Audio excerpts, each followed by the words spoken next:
Captain அவர்களோட இறுதி பயணம் தொடங்கிருச்சு. தேமுதிக தலைமை அலுவலகம் நோக்கி தீவுத்திடலில் இருந்து அந்த வாகனம் புறப்பட தயாராகிருச்சு. கிட்டத்தட்ட 4 மணி நேரம் டிராவல் இருக்கும் அப்படிங்கிறது கணிக்கப்பட்டிருக்கு. 3500 போலீஸ் பாதுகாப்பு காலையிலிருந்து இப்போ வரைக்கும் கொடுக்கப்பட்டிருக்கு. சென்னை மாநகராட்சி மலர் செலவுகளை ஏற்றிருக்கு அப்படிங்கிறது தெரிய வந்திருக்கு. மேலும் டிராஃபிக் வந்துடக்கூடாது அப்படிங்கிறதுக்காக ஊர்வலம் போகக்கூடிய வழி முழுக்க ஒரு வழிச்சாலையாக அறிவிச்சிருக்காங்க இன்னைக்கு ஒரு நாள் மட்டும். இதெல்லாம் தாண்டி கேப்டன் அவர்களோட உடலுக்கு பின்னாடி லட்சக்கணக்கான ரசிகர்களும் சரி தொண்டர்களும் சரி அழுதபடியே கேப்டன் அவர்களோட உடலை பார்த்து பின்னாடியே வந்துகிட்டு இருக்காங்க. இந்த ஒரு இடத்துல கேப்டன் விஜயகாந்த் அவர்களோட மனைவியான பிரேமலதா விஜயகாந்த் அவர்கள் அங்கே ரொம்பவே எமோஷ்னலாக நிறைய விஷயங்கள் ரசிகர்களையும் தொண்டர்களையும் பார்த்து பேசியிருந்தாங்க. குறிப்பாக கேப்டன் இந்த கட்சியை தமிழகத்தில் ஒரு முக்கியமான கட்சியாக கொண்டு வரணும்னு நினச்சிருந்தாரு. எல்லோருக்குமே நல்லது பண்ணணும் அப்படிங்கிறது மட்டும்தான் அவரோட எண்ணமாக இருந்துச்சு.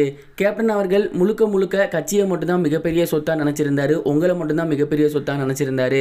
கேப்டன் அவர்களோட ஆத்மா சாந்தி அடையணும் அப்படின்னா வரப்போகிற தேர்தலில் கேப்டன் அவர்களோட ஆசைப்படி நம்ம கட்சியை முதன்மையாக கொண்டு வாங்க, நம்ம ஆட்சிக்கு வர மாதிரி ஒரு சில விஷயங்கள் பண்ணுங்க, அப்போ தான் கேப்டனோட ஆத்மா சாந்தி அடையும் அப்படின்னு ரொம்பவே எமோஷ்னலாக அழுதுகிட்டே கேப்டன் அவர்களை பற்றி ஒரு சில விஷயங்களும் கட்சியை பற்றி ஒரு சில விஷயங்களும் தொண்டர்கள்ட்ட ஷேர் பண்ணியிருந்தாங்க. கேப்டன் அவர்களை பற்றி பேசும்போதே பிரேமலதா விஜயகாந்த் அவர்கள் ரொம்பவே நொடிச்சு போயிருந்தாங்க. அவங்களால நிற்க கூட முடியலை, அழுதுகிட்டே நிறைய விஷயங்கள் பேசியிருந்தாங்க. குறிப்பாக அந்த சவப்பெட்டியை தொட்டு பார்த்து அவர் முகத்தை பார்த்து நிறைய பேசியிருந்தாங்க. அண்ட் ஒரு கட்டத்தில் அவங்களால முடியாமல் அந்த சவப்பெட்டி பக்கத்திலே உட்காந்துட்டாங்க. அதெல்லாம் பார்க்க ரொம்பவே எமோஷ்னலாக இருந்துச்சு. கேப்டன் அவர்களோட உடலுக்கு பின்னாடி லட்சக்கணக்கான ரசிகர்கள் அழுதபடியே போகிறத பார்க்கும்போது எல்லோருக்குமே மிகப்பெரிய ஒரு நெருடலாக தான் இருக்குது. கண்டிப்பாக கேப்டன் அவர்களோட இழப்பு மிகப்பெரிய ஒரு இழப்பு அப்படிங்கிறதுல எந்த ஒரு சந்தேகமும் கிடையாது.